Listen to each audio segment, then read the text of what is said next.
Hey, everybody, it is Trags Mike Petraglia back with this free agency edition of the Jungle Roar podcast. It is my pleasure to welcome in the one and only Richard Skinner of Local 12, local12.com as well. We call him Skinny. Skinny, this is an exciting day, and it's an exciting couple of days here in the NFL calendar as the legal tampering period opens today at noon. And then free agency itself officially opens at 4 p.m. Wednesday afternoon, Eastern time. For those not completely familiar or need a refresher, remind everybody what the legal tampering period means at noon today. So it is called, it is known as the legal tampering period, but that's kind of an oxymoron, to be honest with you. I think that term came about many years ago when there was really no defined period to negotiate deals, and there was a technical legal tampering period. So anyway, to your point, starting at noon on this Monday, teams can enter into contract talks with the representatives of potential free agents. There's a new rule this year that we just found out about where teams can have up to a 1 hour Zoom call with 5 different free agents as well. That used to not take place. It used to be just the representatives. So you get to know your team a little bit more. You get to know the player a little bit more. You get to know the coaches a little bit more. So you can enter into those negotiations and come to terms on a contract during this time frame, but you cannot sign that contract until after 4 o'clock on Wednesday, which is when the new league year starts. So very rarely does a team and a player agree to a deal and then it gets reneged and that doesn't get signed. In fact, I'm trying to think of one in recent times and I really can't off the top of my head. So usually this time of year when you hear that a deal has been struck between the two sides, you can expect sometime after 4 o'clock on Wednesday. Doesn't mean they'll sign it at 4:01. They may come in on a Thursday, take their physical, and then sign their contract. But these 2 days are the days when a lot of the big names get swept off the market. There's a big rush of these 2 or 3 or 4 days, Mike, as you know. Then there's kind of a lull as the market resets and players kind of find out what their true value is and teams find out what they've got left, etc. And you get another little wave of free agency. So just because the Bengals or the team that you root for, and most watching this podcast are Bengals fans, don't think that means if nothing's done or only a couple things are done, that's it. Because it's not going to be it. There's going to be another wave of this. Indeed. And, something that I think we should remind everybody of is that before all of the free agency happens and begins, a lot of trades and releases happen. We saw the Tua Tagovailoa release, which was really no surprise. The Miami Dolphins, and we'll get to this, are in cap hell. The Bengals are not in that position. The Bengals, after not offering the franchise tag to Trey Hendrickson, they have roughly $47 million in cap space, and we'll get to that in a little bit. But a lot of these NFL teams set themselves up by making trades before free agency. We saw Rashawn Gary. He was traded from the Green Bay Packers to the Dallas Cowboys. We also had Minkah Fitzpatrick being dealt to the New York Jets. Again, that's probably a direct result of the Miami Dolphins trying to get out from under the cap hell that I just mentioned.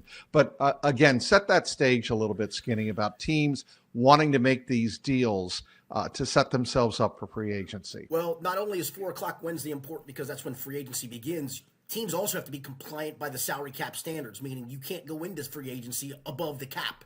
You have to get your numbers right. I mean, either you're not going to have a lot of money to spend or you're going to have a lot of money to spend, but you have to be cap compliant at that point as well. So teams like the Dolphins, who are in literal cap jail because of some bad contracts, and Tua's being probably primary of that, had to make another deal, and that was dealing Minkah Fitzpatrick. I think he signed is going to sign a 3-year, $40 million extension as well with the Jets, so they get out from under that contract. And we saw the Patrick Mahomes restructure, and we saw also the Chiefs last week release an offensive lineman because they were in the other side of the cap. They were like above even after restructuring Patrick Mahomes, which gave them significant savings. They were in cap jail. They're no longer in cap jail. In fact, they've got a chance to make a couple of moves because they made those moves. And that's why you see some of these things happening.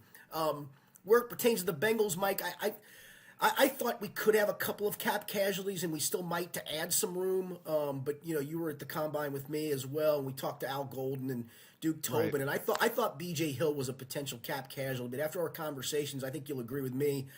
I think they want him back in the fold. I think they planned that last year was kind of an injury-riddled year for B.J. Hill. They like his leadership. They like what he brings, even though he would be a decent cap savings. I thought T.J. Slayton might be a cap casualty just because he didn't play very well last year, and you could get out from under that contract and go sign maybe a better nose tackle. And Oren Burks as well, and maybe not. I mean, it could still happen, but at this point it hasn't happened, and maybe it doesn't. Maybe there's no cap casualties for the Bengals. All right, some Bengal news we should get to here. It is a Bengal podcast, of course, and it pertains to two quarterbacks. One, Jake Browning. I don't think, reading the tea leaves toward the end of the season, certainly, the trade for Joe Flacco in the middle of the season, I don't think this is a surprise. Jake Browning was not tendered as a restricted free agent, so he becomes a free agent. Obviously that would indicate to me the Bengals are obviously in the market for a new backup quarterback.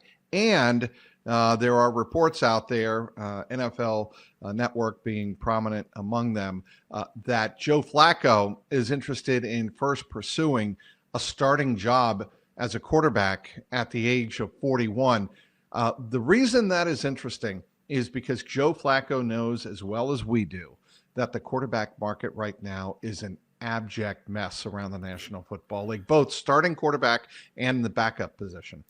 Yeah, and that doesn't surprise us either. And he said he'd be open to coming back to being a backup if he can't find a circumstance like that. I don't know how many circumstances are going to be like that. I mean, do the Raiders... Do they say to Fernando Mendoza from day one, like the Bengals did with Joe Burrow, you're our guy, we're throwing you in the deep end right away and off we go? Or do they say, no, we're going to let you watch a veteran get things done like a Joe Flacco, and that gives Joe a chance to go there and start? There's just not a lot of those. And to your point, it's still a potential. I don't think it's going to happen that the Bengals at some point in free agency re-sign Jake Browning to be the backup, because the market is just dreadful for backup quarterbacks. In a perfect world, it would be Flacco coming back as the backup. But again, you can understand. I mean, he wants to play. I mean, I think he relishes the opportunity to continue to play, and I can't begrudge him that, and don't blame him for doing that. I just don't know how many opportunities are going to be for that, because a lot of teams are either going to sign a Malik Willis, sign a Kyler Murray, make them the starter. I just don't know how many starting opportunities there are out there for a Joe Flacco, because as we know, this rookie quarterback class is not very good. Mendoza's probably the only plug-and-play guy, and who knows if the Raiders want to do that. They may just say, no, you're our number one guy, but we're going to bring you along slowly, and Joe Flacco becomes your bridge quarterback potentially. Do you think the Bengals, and I think I asked you this a couple of weeks ago, do you think they draft a quarterback? Is that discussion being held? I don't. I just think there's so many needs on defense. You still need some offensive line depth that I think I don't, because that guy you draft would be your number 3 quarterback at best, because it's going to be a day 3 guy. I'm not drafting a day 3 quarterback. I'll go out in the market and get me a Sean Clifford again, for goodness sakes. So somebody like that. It's a good question. I think if it was a luxury year where you could do that maybe in an early round and it was a quarterback deep class, maybe you think about it. But this is just this is a terrible quarterback class, to be quite frank. All right, let's get to the heart of the matter this week, and that is free agency. We know that the Bengals have needs all over their defense.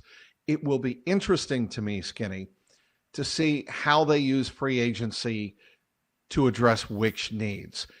Are the Bengals possibly going to go after a guy like Brian Cook, a free agent from Kansas City, the safety from Kansas City, or even Kobe Bryant from the Super Bowl champion Seahawks? Or are they going to play the game of let's hope to get Caleb Downs and use free agency to address other areas, namely interior defensive line, and of course with Trey Hendrickson not returning and probably Joseph Asai not returning, go out and sign 1 or 2 edge rushers?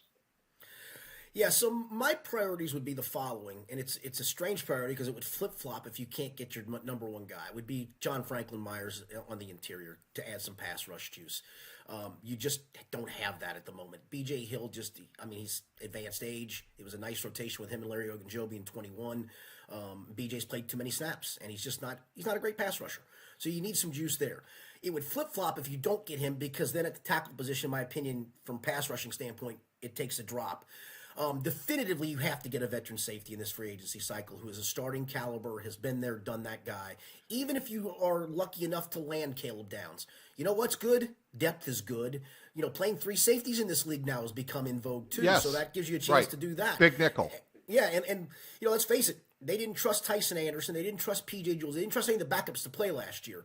Geno Stone's going to be gone in free agency. So you're down to Jordan Battle. You need to replenish that room. Bottom line, I mean, you need to get a free agent safety and to draft a safety, even if it's not Caleb Downs. You need to draft one probably sometime on Friday in the second or third round that can add to the mix too. You know, I asked Al Golden at the combine. You threw the two rookie linebackers in the deep end last year? Do you just kind of let them evolve, or do you say no? We need to find a veteran starter, and he said no. We need to find a veteran. He goes, we need more versatility at that position, so that's in play as well. That's 4 spots, Mike, that I think they have. And you mentioned edge. I don't think it's going to be, you know, the Jalen Phillips, the Maffe's, the OA. I mean, I don't think it's going to be any of those guys. I think it's going to be more of a rotational guy that you can add to the mix. And I know that's going to disappoint some fans because you lost, in theory, a home run hitter in Trey Hendrickson. But I just think the needs are so much that, to me, address that interior pass rush, add a rotational edge, add a veteran linebacker, add a veteran safety, and if you got some money left over, go find a slot corner to compete with Jalen Davis. Do you think Jadeveon Clowney has any gas left in the tank? I haven't thought he has for years, to be honest with you, and he feels like he comes at always a bigger price than his value. I mean, he splashes, but I've just never been a huge fan of his. It feels like he's bounced around, I think, because of that. Like, everybody just remembers the juice he once brought, and you're like, right, does he have that left? No, he really doesn't. Maybe in a rotational role at the right price. In a rotational role at the right price, maybe. I just don't know if the price is going to be right for a guy like that. Here's the other point about Jadeveon Clowney. He is a terrific guy, like he was, I believe, in Baltimore, when he had so much around him where teams had to account for all of those other players. You put Jadeveon Clowney in a one-on-one matchup, maybe with a tackle, maybe he gets chipped to a tight end, he beats up that tight end and comes right through, or gets right up the middle, whatever. He can be a terrific piece. The Bengals, it's very important to make this point. Bengals are not in that position. They have, like you've said numerous times before, Skinny, they have so many holes to fill. They can't be taking luxury. They can't be making luxury signings. And to me, that's more of a gamble, a luxury signing. Cam Jordan, Preston Smith, what about those two veterans? Yeah, I like him as veteran. Again, it depends on the price point. And, don't forget, they're not big on signing guys over 30 years old, although interior defensive tackles playing into their 30s seems to be a little bit more in vogue, and that's a possibility. But, yeah, I think when you start to talk about guys that are older, I'm looking for a young, emerging guy that, maybe his pressure rate is high and he didn't have a lot of sacks because he didn't play a lot of snaps, and that's a guy that you can pinpoint and go put him in the mix. If you remember in talking to Al Golden at the Combine, he talked about more of a collective pass rush effort. I don't know if it was you that asked him, do you think Myles Murphy can be a number one as a pass rusher, like evolve into that double-digit sack guy? I don't know if he can, but Al's response was kind of we kind of all want him to feed off of each other, and I do think he wants to blitz more as well. That he just didn't trust having two rookie linebackers in the middle of the field to blitz last year, and I think that's what he wants to do more of this year and create some pressures with some of that. So if that's your plan and you think you can do that as a collective, are you going to overspend for pass rush juice on the outside? I would do it on the inside, but I don't know if I'd do it on the outside. You figure that Jalen Phillips of the Dolphins would be just too high of a price point. I'll be honest. I think he gets more in the open market than Trey Hendrickson will. I could be wrong, but I do think he does. I think he gets more money on the open market than Trey does, just because Trey's coming off the surgery, and again, he's over 30 years old. Do you see a world where Trey Hendrickson doesn't get really an offer and comes back to the Bengals? I've thought of that. I just wonder what that world would look like. I don't think he's going to – I mean, I've seen a projection. I think the Athletic projected him to get 3 years, $99 million from – I don't see that happening whatsoever. I mean, if a team does that, God love Trey, and God bless that team. That's a lot of money for a dude That coming seems off like of surgery. A lot of money for a guy coming off course surgery. I think Pro Football Focus has nailed his value on the marketplace. A 1-year prove-it, $21 million deal with $17 million guaranteed. I don't think the Bengals are going to be able to pay that because of the other holes they have to fill. Right. 1 year, 15 mil, maybe, but it would, I think, be in a different cycle of free agency. And I think would have to come with, okay, we've got this pot of money left. We might as well use it on something. And if he's out there, he's a something. Somebody's going to sign him for probably more than what I think his value is, which is that Pro Football Focus number. But I sure as heck don't think he's getting 33 mil average value. I just can't fathom a world where somebody's going to pay that. And I know it's average. We always see that big number, right? And it never comes to fruition because there's a lot of that backloaded and base salary that teams get out from under at the end that they don't have to pay. But I just don't see a world where that happens. Calais Campbell, DJ Reader, thoughts? DJ Reader more than Calais Campbell, though. Gosh darn, Calais Campbell's found the fountain of youth, man. I mean, he's going to play till 40 he's 50. years I know. old. It's crazy, and he's still a pretty effective player.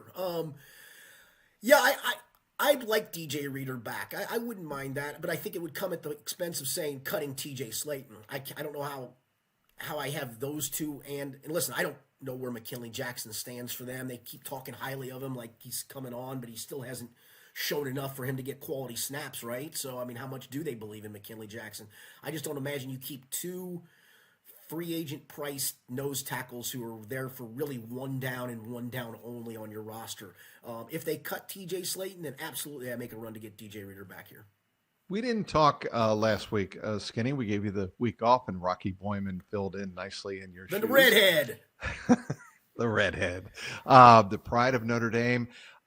We didn't get to ask you about Dalton Reisner being re-signed. I thought that's quietly a really important move by the Bengals. 1 year. So again, it's kind of a prove it situation. Yep. $3.5 million in salary, could make up to $5 million in 2026. Your thoughts on Dalton Reisner and the Bengals securing their offensive line in front of Joe Burrow? So everybody considered this the layup of the offseason, right? Like, this is an easy move to make because it's going to be in a decent wheelhouse. I mean, I thought he'd make somewhere in the $4 million range. That's basically what he made. To your point, it's $1 million, of guaranteed money, 3.25 of salary, and a chance to make another 1.75 in incentives. Right. If he makes those incentives, my guess is it means he's going to play a lot of snaps and play well in those snaps. So I think it's a perfect signing for both. I think they both won in this deal. And you know what? Sometimes you need to do in basketball, Mike. You need to make a layup, and you know what they did? You do. They made their layup, and that's good for them. I think it is an important signing. It's a guy who he talked to us on that Monday after the season, right in the locker room cleanout day, and you could not only sense, but you could definitively tell how much he wanted to come back here. I mean, he literally said that. But he also talked about, business is business. We'll see where the business side takes us.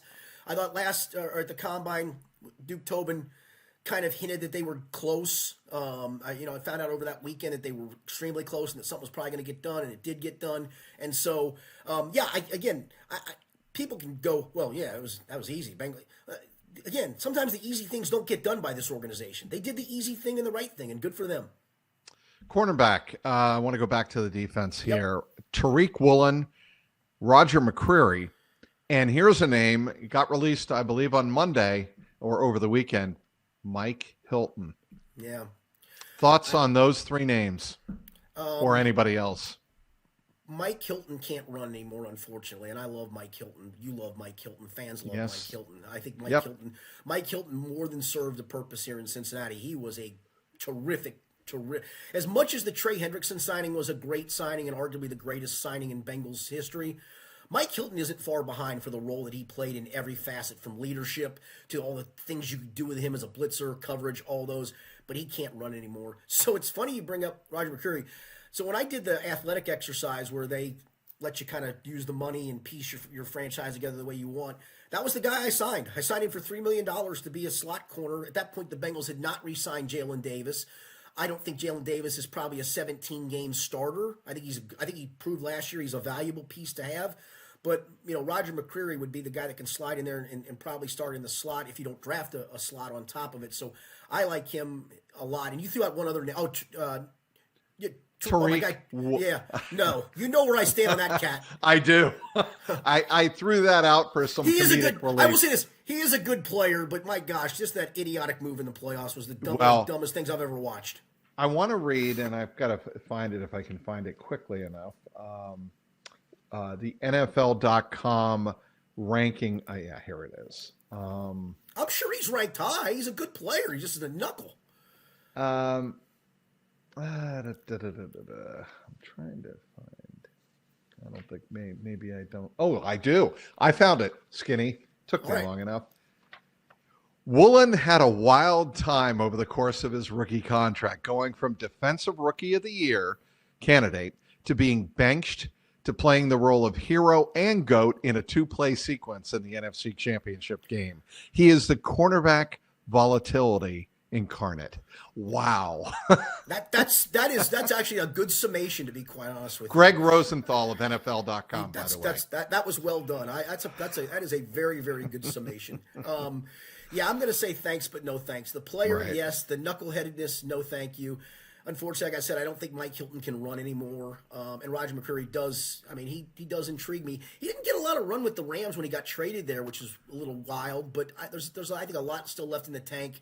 You know, I think there's a potential, draft pick involved at that slot corner spot. There's a guy that's literally Mike Hilton-esque, D'Angelo Pons from Indiana, who slots somewhere, second roundish. He's a little bit bigger, but not by much. And he's fear. Mike Hilton. It's so funny, Mike. As you know, I'm not a very big guy, and I don't look very many NFL players eye to eye in a locker room setting. Mike Hilton felt like my guy, like you're me, dude, and that's what I was about. And I look at him and go, "You're me," and yet you are like a 10-pound keg of dynamite the way you play. I mean, he was just fearless, and so is D'Angelo Pons. Except D'Angelo Pons is younger and can run, and it is just wild, the aging process in the NFL for some guys. Like, it just goes like that. And I think Mike had a great career. You talk about a guy that literally maximized everything he could out of a career. Mike Hilton was that guy. Speaking of age, there is a 25-year-old linebacker on the market, Leo Chenal. I like him. I do too. I think he would be a fascinating fit for the Bengals. He played for one of the best defensive coordinators in this generation, Steve Spagnuolo, with the Chiefs. Here's what Greg Rosenthal wrote about him. He is the rare player athletic enough to effectively spy Lamar Jackson, but can he handle more than 500 snaps in a season?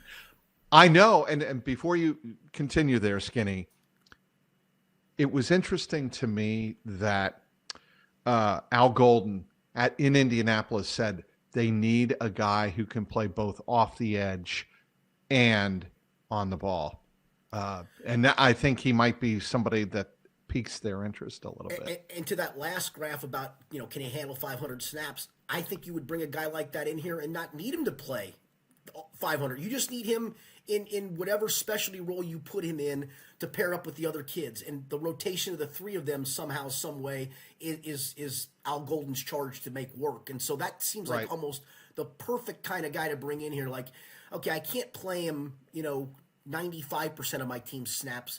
Can I play him 60% and play Demetrius 70% and play Barrett 70%? And that adds up to 100% at each of the linebacker spot. That feels so perfect if the price is right. And that's always the caveat, is the price right? We haven't talked really, except for offensive line and Dalton Reisner being re-signed by the Bengals. We haven't talked much about the offense. I guess backup quarterback we did. But when you take a look at some of the names offensively that might be available, is there anything or any position you could see the Bengals addressing in free agency? Swing tackle. I mean, again, I think your resources have to be allocated on defense first. And I think the swing tackle would come in that next wave of free agency with what did we get? What do we have left over? What's the potential to get the swing tackle in the draft? Because where we land, maybe they have a guy rated around a spot in maybe a third roundish area. And you still have Cody Ford on the roster. I don't think that's a great option, to be honest with you. I think in a short-term circumstance it is. And Cody does provide depth at both. And they still need interior line depth, too. I mean, you still have Matt Lee as a backup center. I don't know what the long-term prognosis for him is. Cordell Volson's probably gone. Lucas Patrick is on the marketplace. Do you re-sign him at a price? So you really don't have a lot of depth at the guard spot. You do have Jalen Rivers still for a depth piece. So, yeah, I think that backup swing tackle spot to me would be a big one. Orlando Brown Jr. and Amarius Mims last year, Mike, they each started. So I guess I didn't think of this until I looked it up and wrote something about needing a backup swing tackle. They both started all 17 games last year.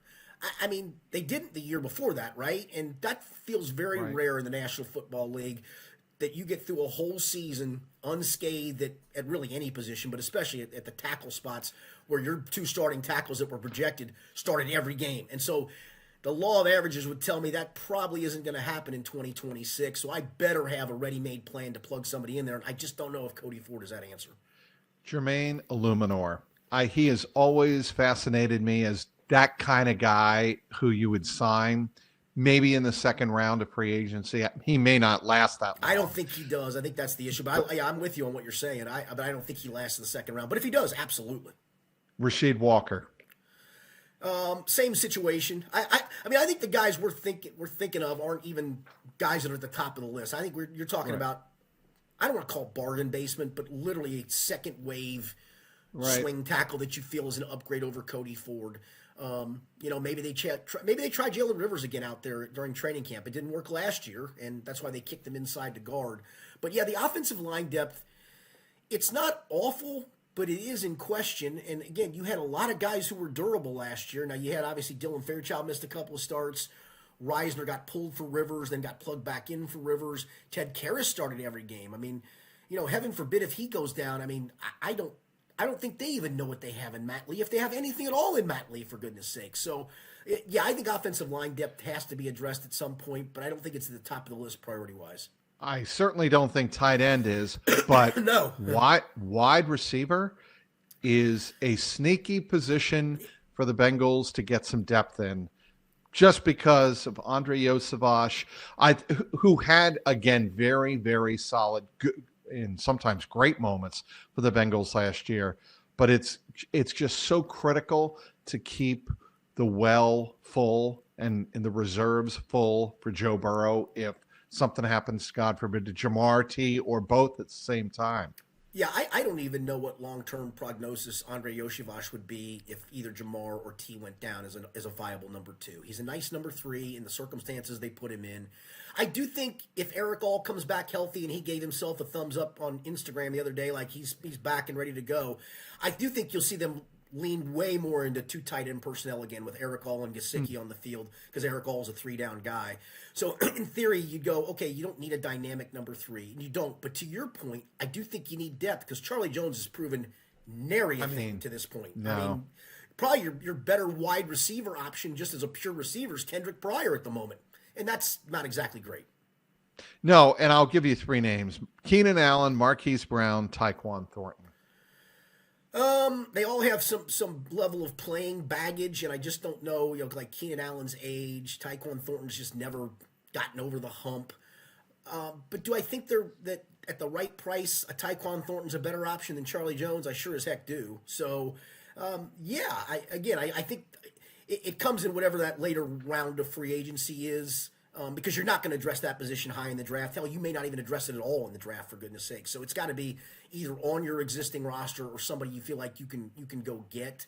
There always just seems to be a plethora of those wide receiver 4s on the marketplace. So I do think you can sit and wait and go, okay, let's add depth with this guy who has, he's maybe doesn't run the way he used to run, but he's been there, done that. And if we have to have him play meaningful snaps, we can get by with it, because I just don't know if Andre's that guy if something happens to one of the big 2. I do think the good part is, I mean, this isn't the Bengals of the early Jamar Chase, T. Higgins, and when Tyler Boyd was kind of in his prime group. I think they're going to lean more into the 2 tight end stuff. I really believe that. Back to defense as we wrap up here with Richard Skinner of Local 12 and Local12.com. Alante Taylor as a corner or Calabon Chason as an edge. I like Chason a lot. I do too.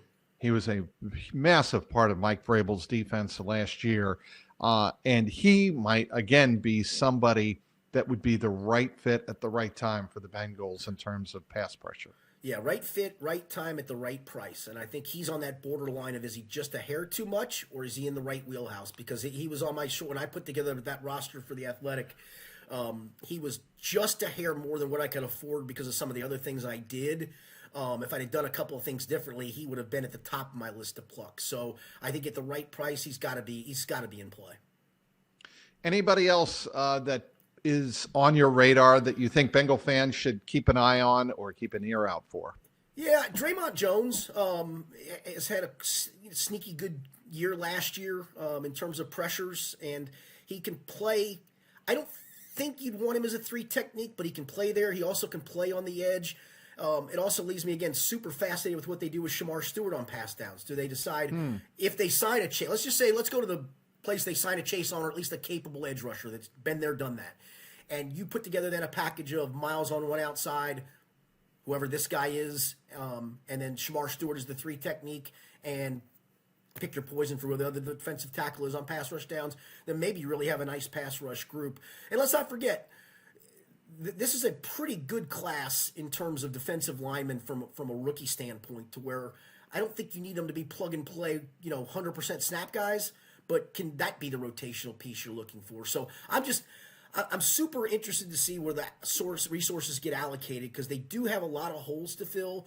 I think the draft can provide some of the fixes, but I think you need to go into the draft where you're almost drafting for, I don't want to call it luxury, but depth and competition pieces. I don't want to be going into the draft going, well, hell, we didn't get a safety. We sure as hell, Caleb Downs didn't fall to us. Who boy, we better find one in the second round. They cannot be in that position. Agreed. I fully agree with you. And there's enough. And Mike, I think you agree. There's enough safeties on the marketplace. I think at whatever price point you think that you fit them, that you're going to get one, and get one probably sooner rather. It wouldn't shock me if safety's the first guy they sign. I think the last time that the Bengals made a massive signing on the first day of free agency, the one I remember is Orlando Brown Jr. Yeah. I mean, because the Bengals have waited the last couple of years, and kind of they haven't waited into the second wave. I'm not saying that, but it takes them maybe a day or 2 or 3 to really sign an impact free agent, a veteran free agent. I don't think that's going to be the case this time. I think the Bengals know that they have to get the priority or the top level talent that they're looking for early on, so they don't have any buyer's remorse on the back end. Yeah, no, I agree with you. I think DJ Reader was a first day guy, or close to it. I know DJ was a pretty high early guy, but to your point, yeah, it hasn't been a lot of early signees. So yeah, this is one where you've got the resources to do it, and go get your stuff done before somebody else sets the market for you. That's what the Bengals cannot. I know what Bengal fans are thinking. And you know what we didn't touch on, and we absolutely need to touch on? Max Crosby. Because when you see what the Ravens have done, and they have obviously made their defense the number one priority, your reaction to Max Crosby joining an already stacked Ravens defense? Well, they needed pass rush help. They were not a very good. In fact, they're one of the worst years ever in the John Harbaugh era for rushing the passer and recording quarterback sacks. So they had to make that splash. 2 first rounders, Skinny. Yeah, that asking price twofold for the Bengals here. I get why the Ravens did it, because they were that piece away. I mean, they needed a pass rusher. They have a lot of other good things on that defense. The Bengals don't. They have a lot of holes to fill. So making a Max Crosby splash would have been splashy. You'd have won the press conference. You'd have won the day. And then you know what you could have done, and probably would have done for the rest of free agency with those holes to fill? Gone. We're done. I mean, and plus, in addition to that, giving up first-round capital this year and next year, I think that was too big of a price for the Bengals to pay. I wouldn't have done it. I get why Bengals fans like the splash, and he's a great player. Nobody's discounting the greatness of the player. I just don't think it was the right place, right time, and all those things for the Bengals. I would never give up a number 10 for even as great a player as Max Crosby is. The Bengals just have too many needs, and they can still go ahead and take on the contract. Yeah, it's not just giving up the capital; it's taking on the contract. Right. That's a great point. But yeah, I didn't want to let you go without asking you about Max Crosby. And look, there's a psychological, anytime a trade like this happened on Friday night, of course, there's a psychological impact, but I will give the Bengals credit in this regard. In years past, other teams make big splash moves, and the Bengals, for the most part, try and stay the course and not overreact to a move like that. Yeah, and I don't think you need to overreact to a move like that. I think you just need to, whatever plot whatever course you've plotted out. whatever course you've plotted out, stick to that course. I just hope it's not to the point of getting everybody in that second wave of free agency and going, yeah, we had to fill all this and this and this and that. You've got to have somebody identified as your guy and then work around that financially. Yeah, and that's what I'm going to leave you with this. By the end of the week, what would you hope / expect the Bengals to have accomplished in free agency? That pass rushing defensive tackle, the starting caliber safety, who's been there, done that. Anything above that would be gravy. I think for that linebacker spot, unless you got a Leo Chenal or an Alex Anzalone at the right price this week, that would be great. I don't know if those are ones where you just kind of wait it out. The slot corner, I think you can wait that out. The edge would be interesting to me because there's the 4 or 5 top of the line guys that you're not in the marketplace for, including Trey Hendrickson, and so that feels like a next wave kind of a guy to me. But yeah, I think there's got to be at least a couple of guys that are signed by the end of this week.